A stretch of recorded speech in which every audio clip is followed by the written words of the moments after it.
আশা করি সবাই ভালোই আছো। আমিও ভালো আছি। দেখো আজকের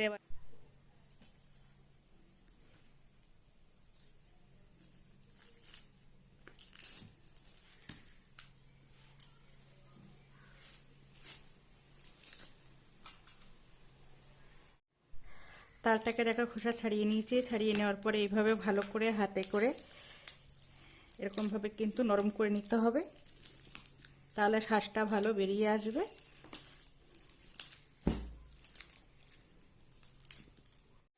আমি এখানে একটা জালি নিয়ে নিয়েছি, একটা গামলা।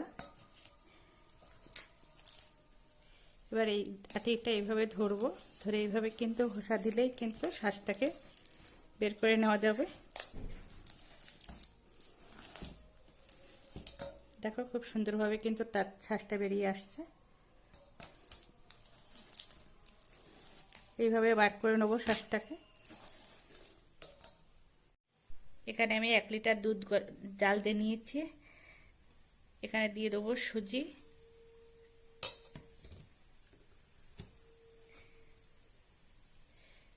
খুব ছোট ছোট করে নারকেল কুড়িয়ে নিয়েছি। নারকেলটাকে দেখো এরকম খুব ছোট ছোট করে কুড়িয়ে নিতে হবে। কিশমিশ, স্বাদ মতো লবণ, কাজু বাদাম, চীনা বাদাম,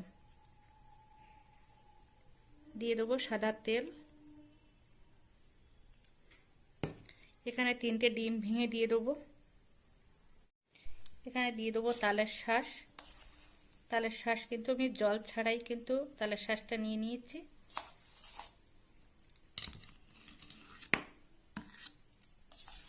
বেশ কিছুটা তালের শাঁস দিয়ে দেবো।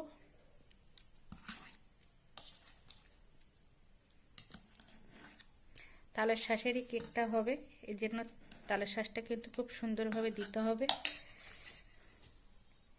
এবার ভালো করে আমি মিশিয়ে নেব। 10 থেকে 15 মিনিট ধরে কিন্তু এইভাবে ভালো করে মিশিয়ে নেব। খুব সুন্দরভাবে কিন্তু দেখো মিশিয়ে নেওয়া হয়ে গেছে। কালারটাও দেখো খুব সুন্দর এসছে। এবার দেখো এই বাটিটায় কিন্তু আমি তেল নিয়েছিলাম, এই তেল এবার এই দুটো বাটিতেও কিন্তু আমি মাখিয়ে নেবো তেলটা একটু।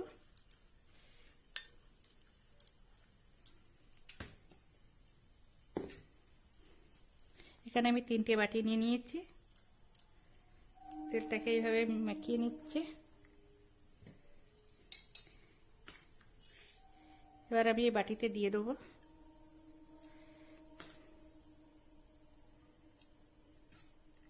আমি বাটিতে কিন্তু হাফ দেবো। দেখো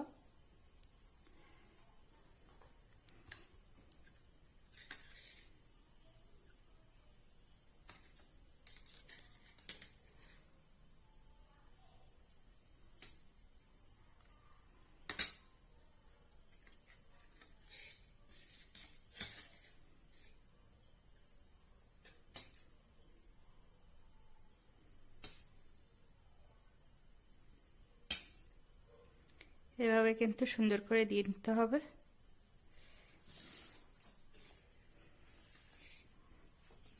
এবার এর উপরে আমি দিয়ে দেবো কিশমিশ,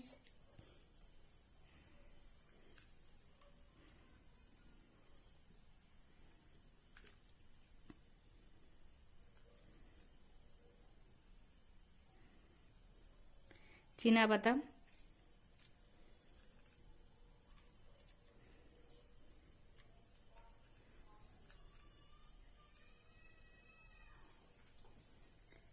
কাজু বাদাম,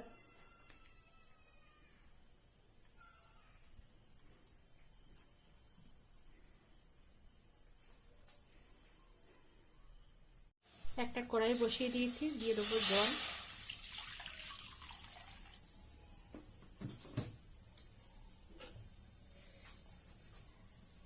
এবার এই যে আমি এই 3টে বাটি এভাবে থালাই করে নিয়ে নিয়েছি। এবার আমি দিয়ে দেবো কড়াইয়ের উপরে।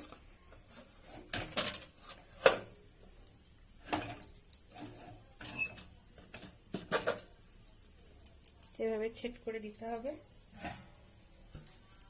দিয়ে আমি একটা ঢাকনা দিয়ে ভালো করে ঢেকে দেবো যাতে হাওয়াটা না বের হয়ে যায়। এইভাবে আমি 10 মিনিটের মতো লো আওয়াজে জাল দিয়ে নেব। কেকটা দেখো নামিয়ে নিয়েছি। এটা কিন্তু বড় করে বানিয়েছি, বাটিতে ছিল। আমি কিন্তু এখানে চিনির গুঁড়োটা দিয়ে দিয়েছি। এবার কেকটাকে তুলে নেব।